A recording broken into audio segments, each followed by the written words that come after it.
And now I'd like to turn to today's announcement. Begin by asking a question. Did you lay all that cable? She's a Wonder Woman. I was watching in the other room, but I didn't realize, I didn't bring along all the cable, and empty spools. You're incredible. Thank you. Look, I want to thank you, Jeff, for taking the time, and thank you for the introduction. There you are. And I want to thank Kamala, who's there for every single important thing we do, and I'm not sure how we do it without her. 2 years ago, I asked her to lead an effort on high-speed internet, and she's been doing an incredible job since then. So is Gina Raimondo, our Commerce Secretary. And Shalonda Young, who's a jack of all trades sitting here at our Office of Management Budgets, played a major role along with Mitch Landrieu and our infrastructure coordinator. And I want to thank, and I mean it sincerely, Joe Manchin of West Virginia, who's here with us today as well. And thank you to the leaders of state and local governments, labor unions, tribal organizations, and telecom companies.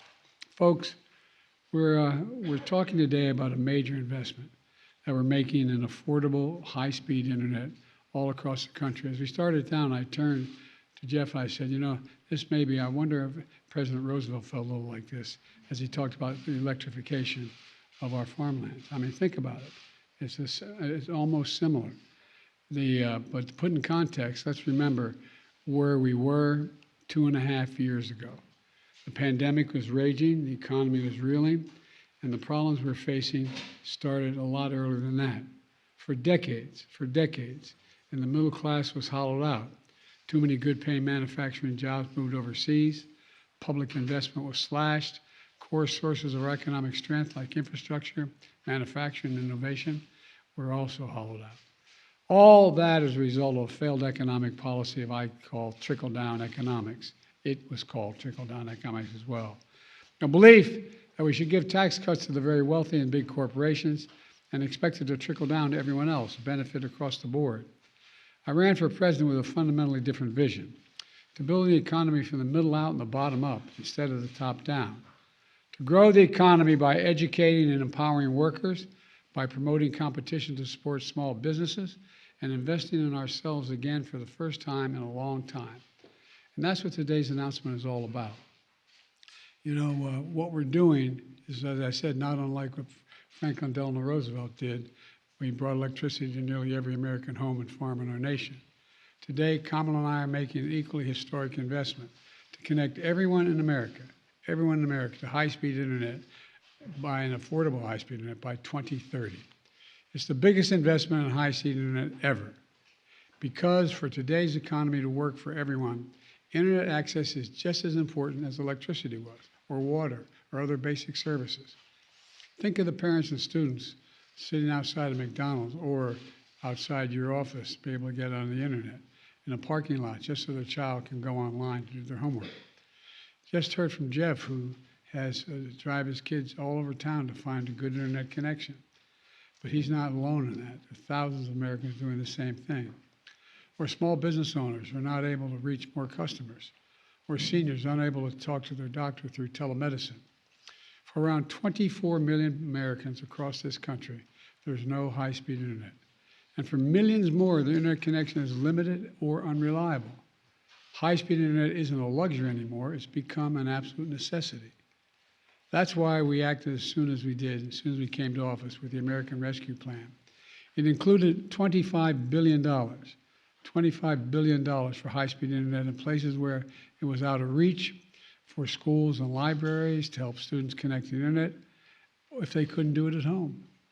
After that, we signed the Bipartisan Infrastructure Law, a once-in-a-generation investment to rebuild roads, bridges, ports, airports, and deliver water and high-speed internet to every American. And again, Joe, thank you for your help on that. To date, over 35,000 projects are either funded or already underway across the country, thanks to that law. This includes hundreds of high-speed internet projects in rural and tribal communities. But, it's not enough to have access. You need affordability in addition to access. That's why we worked with internet service providers to bring down prices for Americans struggling with internet payments. It's called the Affordable Connectivity Program.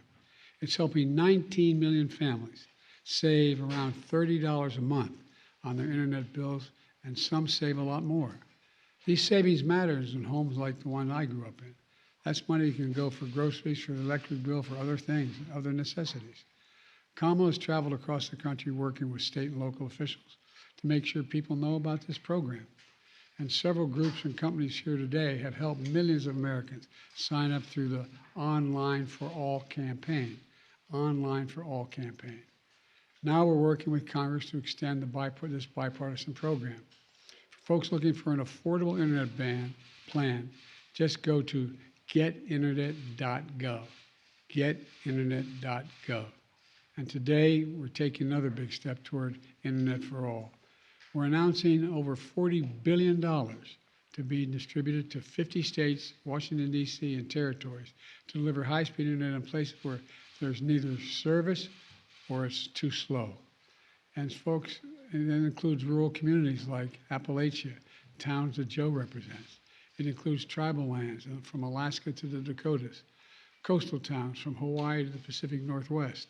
It also includes suburban communities, even cities, neighborhoods, and where there's a lot of features you think is automatic, where some still have to use dial-up connections to get online.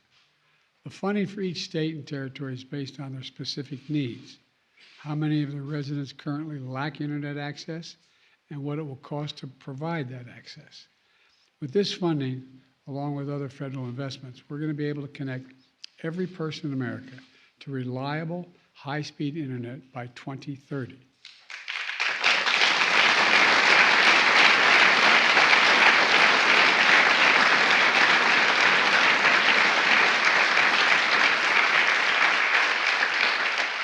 I promise to be a president for all Americans, whether or not they voted for me or whether or not they voted for these laws. These investments will help all Americans. We're not going to leave anyone behind. Don't just take it from me. I've gotten letters and emails from across the country from people who are thrilled that after so many years for waiting, they're finally going to get high-speed internet. A woman named Beth wrote me from Iowa. She lives in a valley that's a dead zone to cell reception. She's also gotten internet via satellite, which goes out when the rain or snows. She can't get emergency alerts. Even good weather is spotty. Then last year, a local telecom company with just 13 employees sent Beth a postcard. They had received funding from the American Rescue Plan. Now they were installing fiber optic cable for homes like hers in the valley. And here's what she wrote to me, and I quote, "You can imagine my joy." She called them right away, and the next day they sent someone out to survey her yard. As Beth wrote, "This is the best thing that's happened to rural America since the Rural Electrification Act brought electricity to farms in the 30s and 40s. End of quote.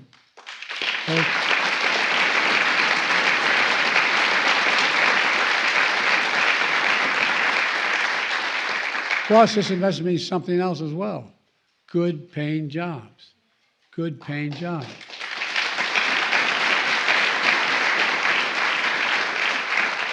Just ask the folks at the IBW, or the communication workers, or the laborers union. They're putting thousands of people to work laying fiber optic cable across America. And the cable will be made in America. Let me say it again. The cable is going to be made in America.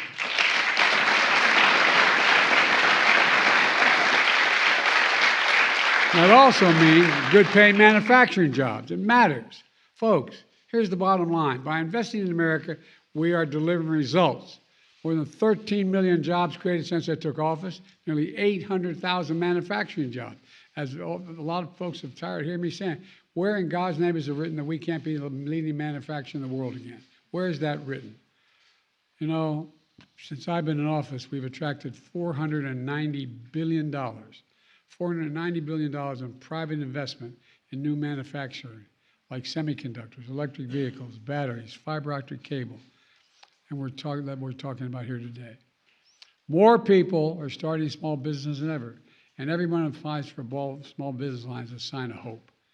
All told, this is the strongest, fastest economic growth anywhere in the world.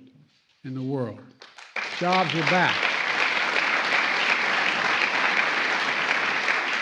Manufacturing back. In many places that have been left behind, pride is coming back as well.